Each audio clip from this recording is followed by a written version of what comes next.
사도신경으로 신앙 고백 드립니다. 나는 전능하신 아버지 하나님 천지의 창조주를 믿습니다. 나는 그의 유일하신 아들 우리 주 예수 그리스도를 믿습니다.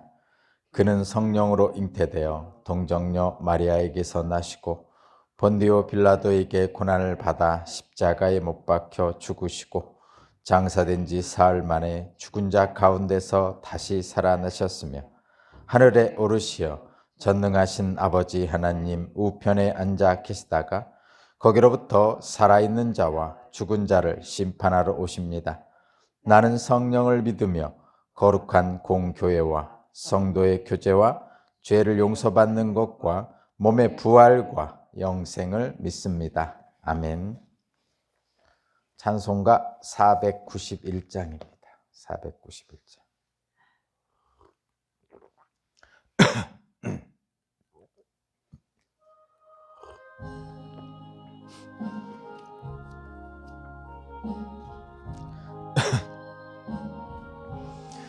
저 높은 곳을 향하여 날마다 나아갑니다. 내 뜻과 정성 모아서 날마다 기도합니다. 내 주여 내 발 붙드사 그곳에 있게 하소서. 그곳은 빛과 사랑이 언제나 넘치옵니다. 괴로움과 죄가 있는 곳 나 비록 여기 살아도 빛나고 높은 저곳을 날마다 바라봅니다. 내 주여 내 발 붙드사 그곳에 있게 하소서. 그곳은 빛과 사랑이 언제나 넘치옵니다. 의심의 안개 거치고 근심의 구름 없는 곳 기쁘고 참된 평화가 거기만 있사옵니다. 내 주여 내 맘 붙드사 그곳에 있게 하소서. 그곳은 빛과 사랑이 언제나 넘치옵니다. 험하고 높은 이 길을 쌓으며 나아갑니다. 다시금 기도하오니 내 주여 인도하소서. 내 주여 내 맘 붙드사 그곳에 있게 하소서. 그곳은 빛과 사랑이 언제나 넘치옵니다. 내 주를 따라 올라가 저 높은 곳에 우뚝 서 영원한 복락 누리며 즐거운 노래 부르리. 내 주여 내 맘 붙드사 그곳에 있게 하소서. 그곳은 빛과 사랑이 언제나 넘치옵니다. 아멘.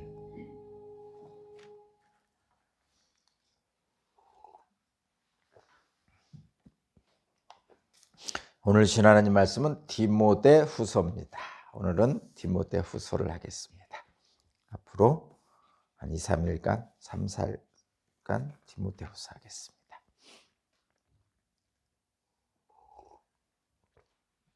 디모데후서 1장 1절에서 7절입니다. 디모데후서 1장 1절에서 7절입니다.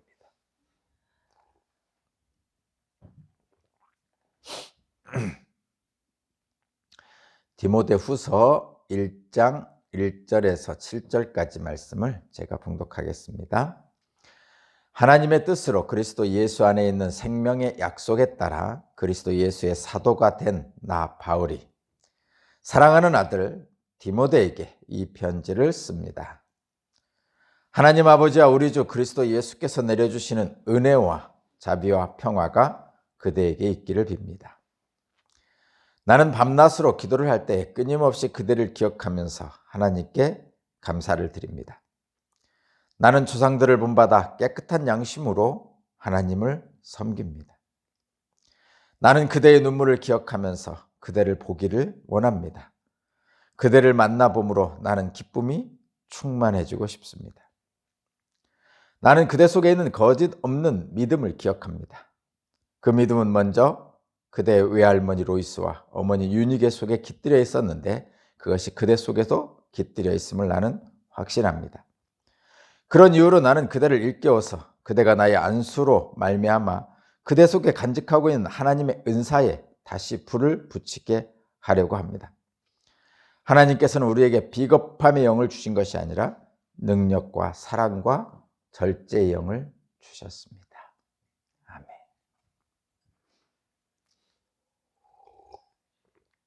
오늘 말씀의 제목은 신앙인의 힘입니다. 신앙인의 힘.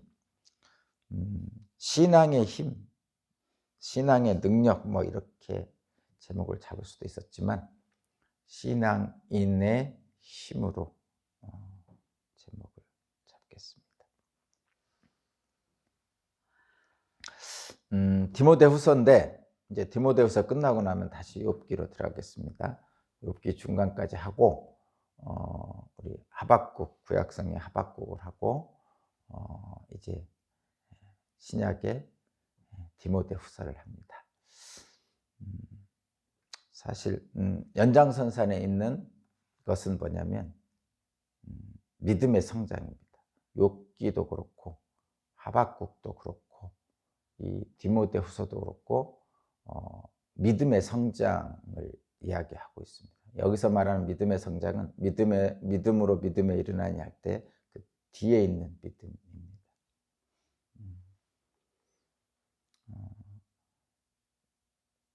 굉장히 높은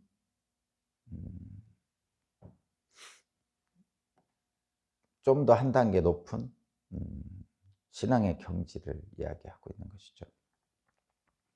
욥기도 그렇고 하박국도 그렇고 이 디모데후서는 좀 더 신앙의 높은 경지를 향해 가고 있는 사람에게 또 격려의 말을 해주는 것이 이 디모데후서입니다. 그래서 이 욥기와 하박국과 디모데후서는 모두 다 신앙의 성장을 목표로 하고 있는 겁니다.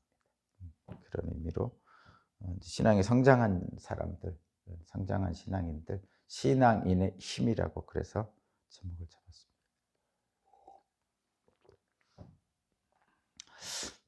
디모데는 바울의 영적 아들이죠. 바울에게는 많은 사람들이 이제 제자로 있었는데 마지막까지 같이 다녔던 제자는 뭐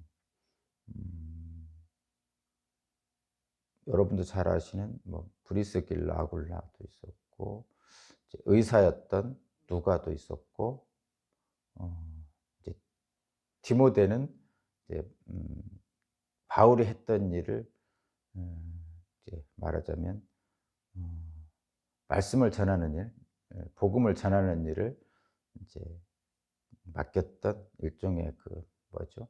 예수님에겐 베드로가 있었다면 바울에게는 디모데가 있다. 뭐 이렇게 표현할 수 있는 영적 아들입니다. 지금 이 디모데후서를 쓸 때 바울의 상태는 아마도 로마 감옥에 갇혀 있을 때고, 바울은 로마 감옥에 갇혔다가 얼마 후에 이제 죽음을 맞이하죠. 로마의 죽음을 맞이합니다. 그래서 지금 바울은 죽을 것을 예상하고 있어요. 알고 있는 거죠. 아마도 곧 죽을 것이다. 아마도 성령께서, 하나님의 성령께서 아마 알려주시지 않았는가, 그런 생각이 들 정도로 이 마지막 부분 쪽에서, 그러니까 바울의 마지막 그 서신 쪽에 보면 늘 그 예상하고 있는 것 같은 느낌이 있습니다. 그렇다면 하나님께서 죽을 것을 이제 계시해 주셨지 않는가, 이런 생각을 해봅니다. 제가 바울의 인생을 이렇게 되돌아보면 그런 것 같습니다. 이 디모데후서는 그래서 바울이 자신이 이제 곧 죽을 건데, 죽기 전에 영적 아들인 디모데에게 보낸, 한마디로 말하면 유서 같은 것이죠. 유서 같은 그런 의미입니다. 유서는 가장 중요한 것을 말하죠. 유서는 가장 중요한 것을 말합니다. 특별히 가장 자신이 그 자신이 그러니까 단순하게 얘기하면 자신에게 가장 중요한 사람에게 가장 중요한 얘기를 하는 것이 이제 마지막 말 유언이죠. 지금 바울은 자신의 영적 아들에게 자신의 뒤를 이어서 복음을 전하는 일을 지금 전하고 있는 거죠. 그러니까 바울에게는 복음을 전하는 일이 가장 중요한 것이었고, 그것을 할 가장 자신의 뒤를 이어 행할 사람은 디모데였다는 것이죠. 그러니까 복음을 전할 가장 중요한 일을 영적 아들은 디모데에게 지금 유언으로 부탁하고 있는 것입니다. 그것이 디모데후서입니다.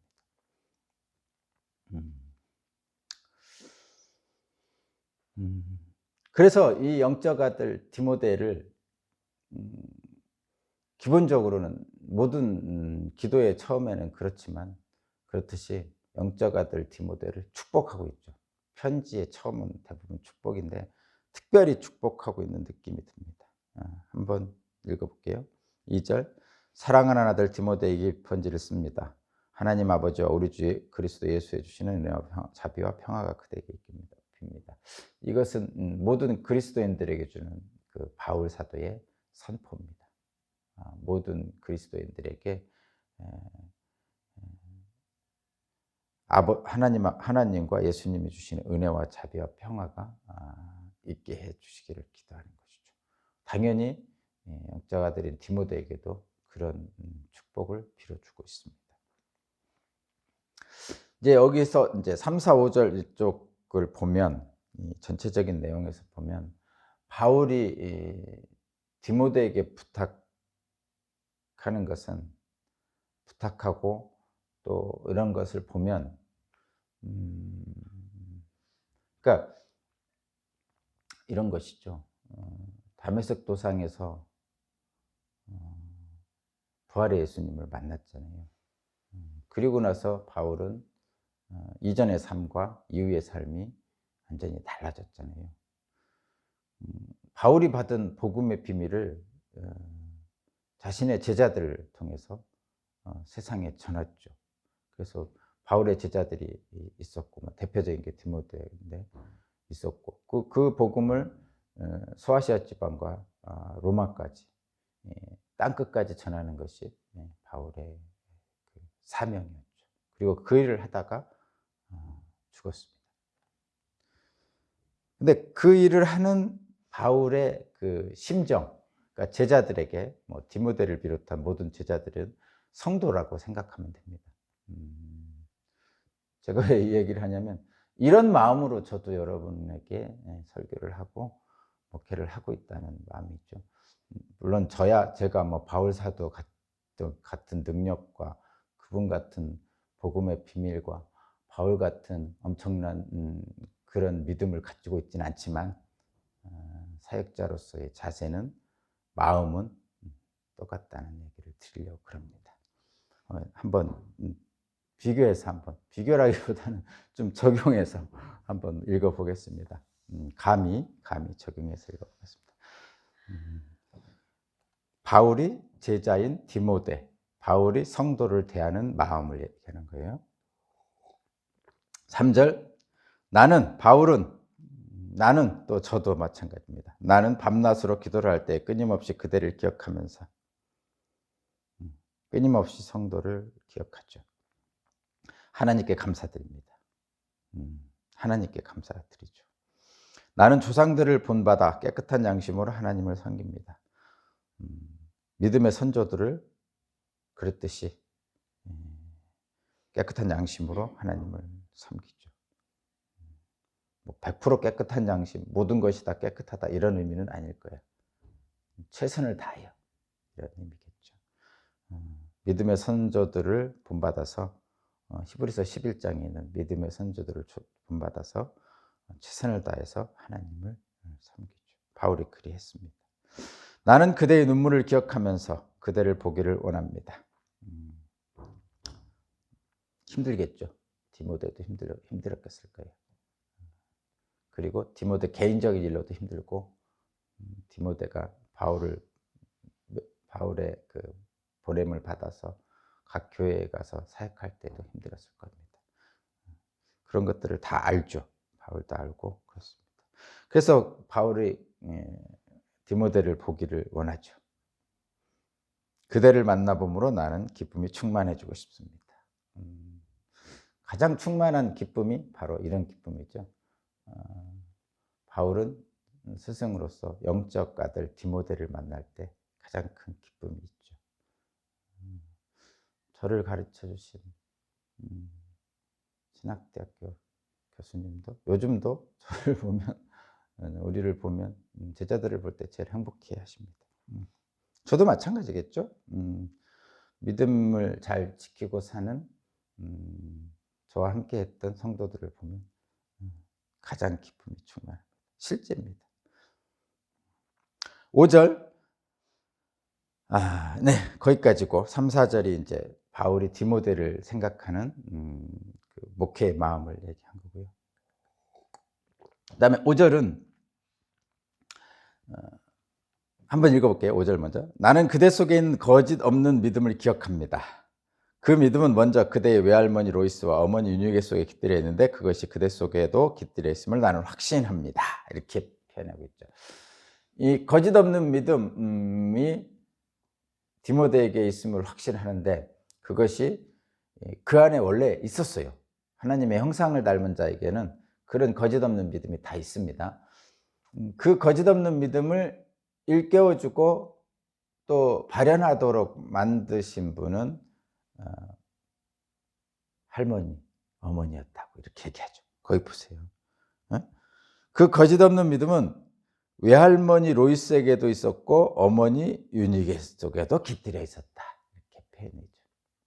그러니까 이 거짓 없는 믿음이라는 것은 하나님을 향한 섬김, 하나님을 찾고자 하는 것, 하나님을 의지하고자 하는 것은 모든 인간에게 다 있습니다. 그러니까 하나님으로부터 떠난 인간은 다시 하나님께로 돌아가고자 하는 믿음이죠. 왜? 수구초심이라고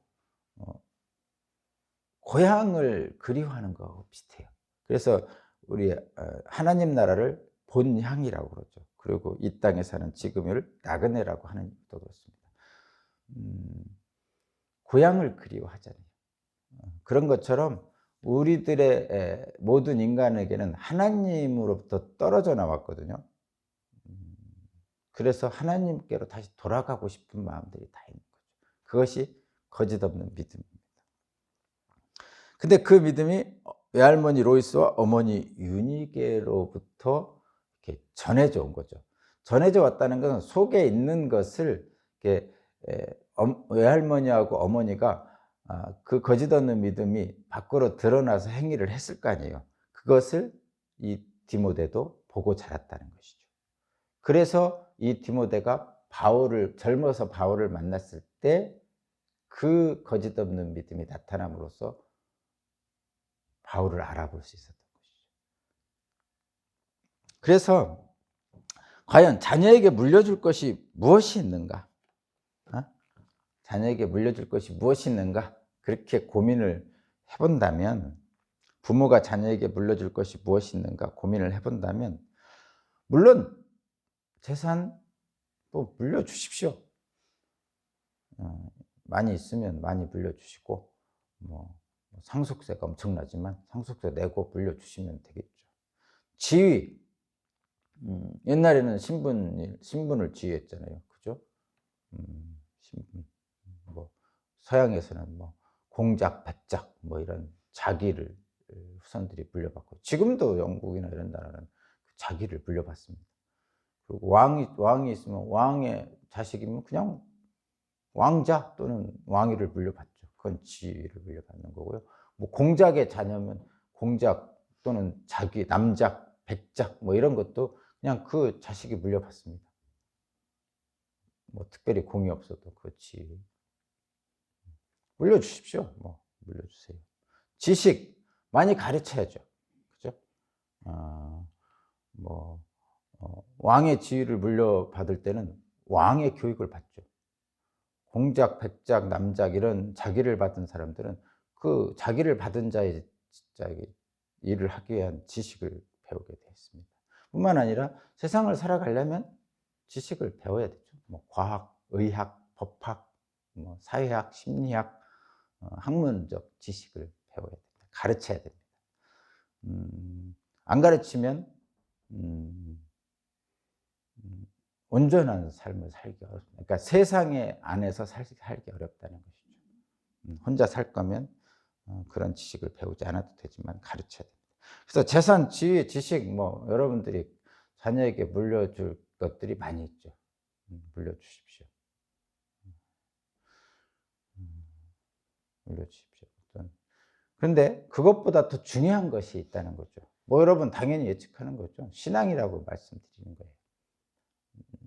근데 신앙은 사실 직접적인 결과를 나타내진 않잖아요. 신앙은 직접적인 결과가 나타나지 않아요. 말하자면 내가 진급을 하면 진급이 당장 진급한 게 나타나잖아요. 초등학교에서 중학교 진급하면 진급한 게 눈에 보이잖아요. 뭐 취직을 하면 취직한 게 눈에 보이고, 뭐 과장에서 과장님이 되면 과장으로 진급한 게 눈에 보이잖아요. 당장 월급도 달라지고 밑에 있는 사람도 많아지고 뭐 따라오는 것도 많고 그렇습니다. 근데 이 신앙은 당장 눈에 안 보인단 말이죠. 그래서 사람들이 좀 소홀히 하는 경향이 있죠. 근데 거듭 말씀드리지만 이게 세상적인 속담에도 그런 말이 있죠. 물고기를 주지 말고 물고기 잡는 법을 가르쳐줘라, 그런 얘기가 있잖아요. 그 이유는 물고기는 하나 주고 먹으면 끝이잖아요. 그래서 계속 줘야 돼. 어른이 됐는데도 계속 부모가 돌봐야 되는 사람들이 있죠. 나이 60이 됐는데 나이 80인 노모가 돌보는 사람이 있다는 얘기가 있어요. 나이 60인 자식을 나이 80인 노모가 돌본대요. 그러면 그건 불행한 거죠. 자녀가 나중에 돌봐야죠. 거꾸로. 원래는 반포지교라고 해가지고 어려서는 부모가 자식을 돌보지만 장성하면 자녀가 부모를 봉양하는 것이죠. 그래야 그게 정상인 것이죠. 가장 바람직한 것이죠. 정상이라고 표현하니까 또 뭐라고 할 것 같아서 가장 바람직한 것이죠. 하나님의 법칙이기도 합니다. 근데 그렇게 안 된다면 그건 불행한 거예요, 사실은. 하나님의 법칙에 따라 되지 못한 거니까. 뭐 그렇다고 해서 처음부터 봉양할 수 없는 사람도 있잖아요. 어려서부터 봉양할 수 없는 사람들이 있습니다. 말하자면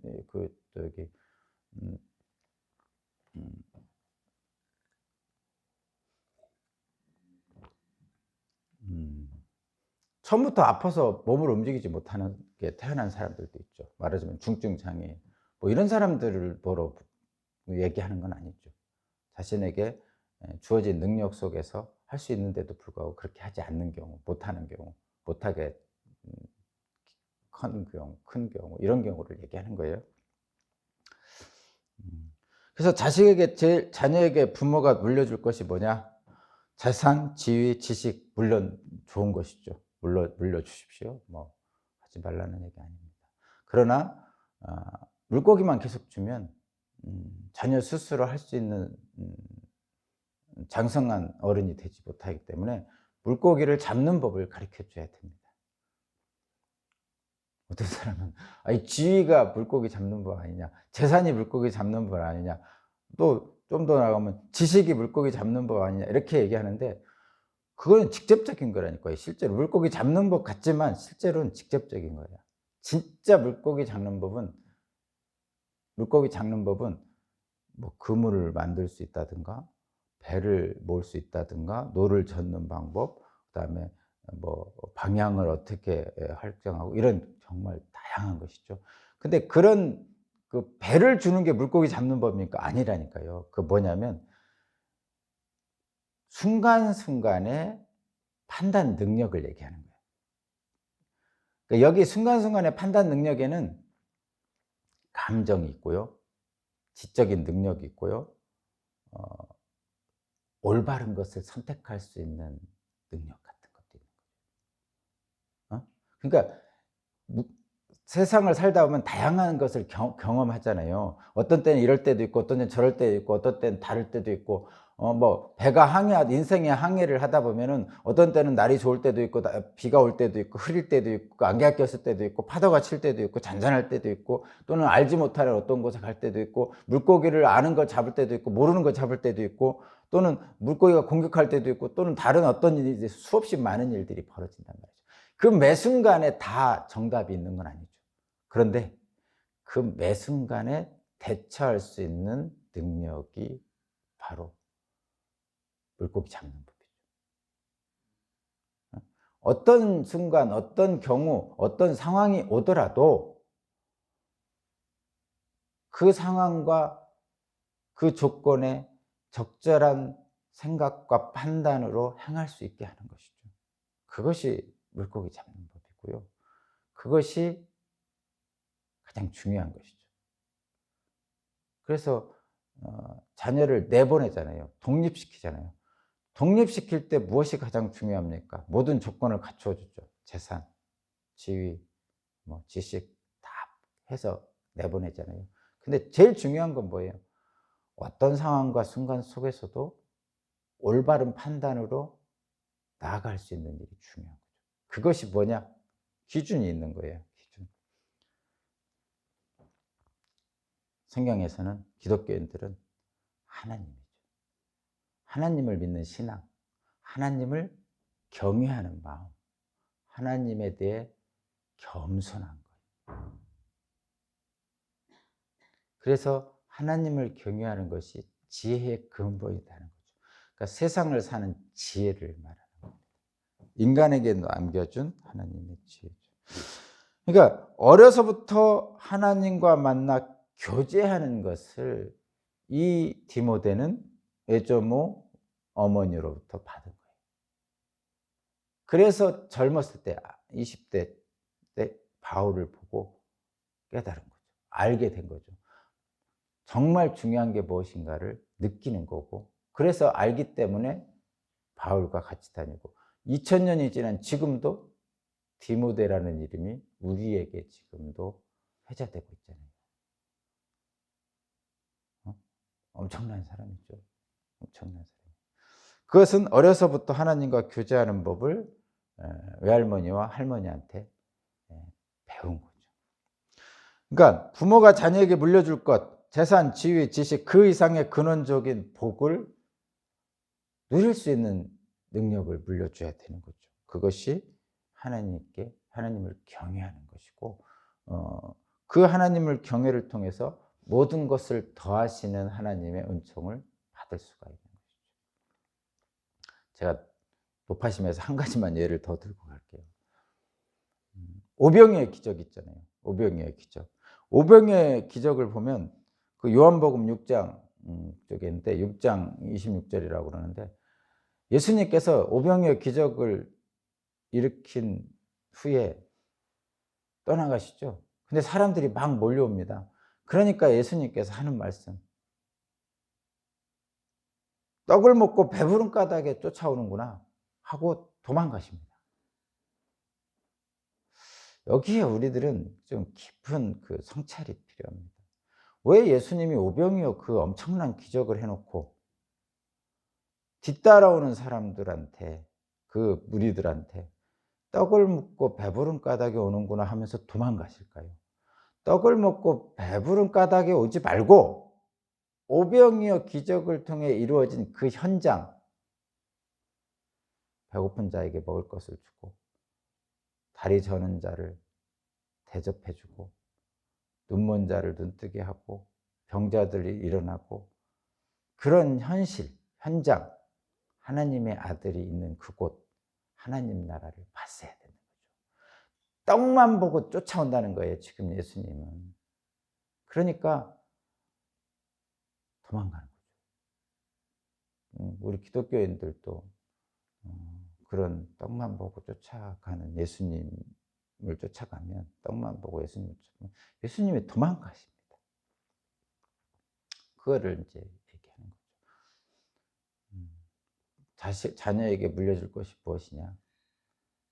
근원적인 복을 주시는 주님을 아는 법을 물려주는 것이 가장 중요하다는 거죠. 자녀에게 말씀 묵상하는 법을 안내해 주고 하나님께 받은 말씀의 은혜를 함께 나누는 시간을 갖는 것, 그 과정이 교회고 천국입니다. 그렇게 되시기 바라고요.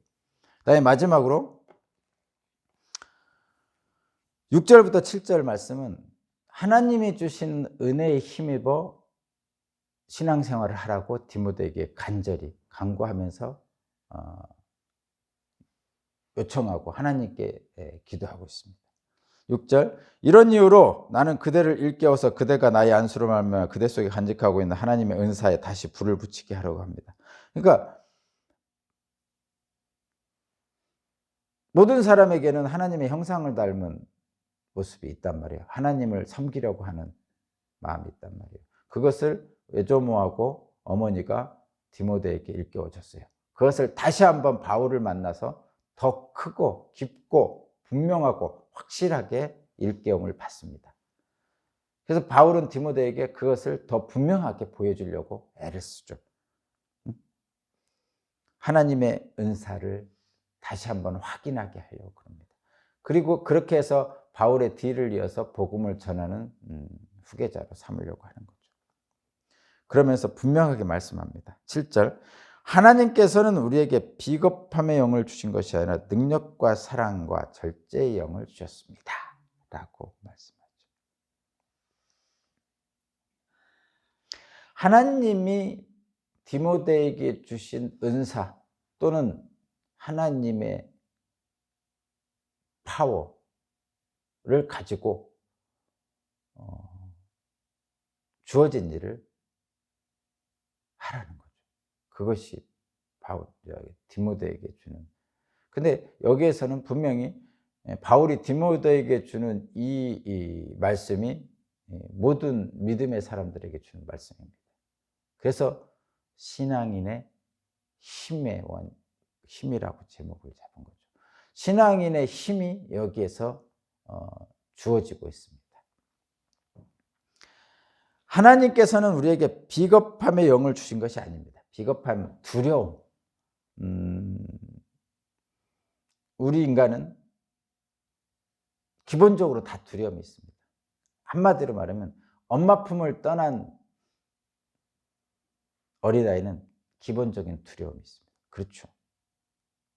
엄마가 뒤에서 쳐다보고 있어야만이 두려움 없이 뭔가를 합니다. 하나님을 떠난 인간은 기본적으로 두려움이 있습니다. 그것은 모든 인간이 다 가지고 있어요. 그것이 이제 좀 더 구체화되고 이렇게 거기서 갈려나온 구체화되고 이런 것들이 좀 생기죠.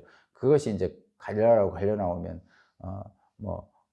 뭐에 대한 재산이 없어서 두려움이 생긴다든가, 뭐 지식이 없어서 창피함이라든가, 수치심이라든가, 소외감이라든가, 하여튼 이런 것들이 이제 생기게 되는 거죠. 하나님을 떠난 인간은 기본적으로 그런 하나님의 품을 떠난 인간으로서의 기본적인 두려움이 다 있는 겁니다.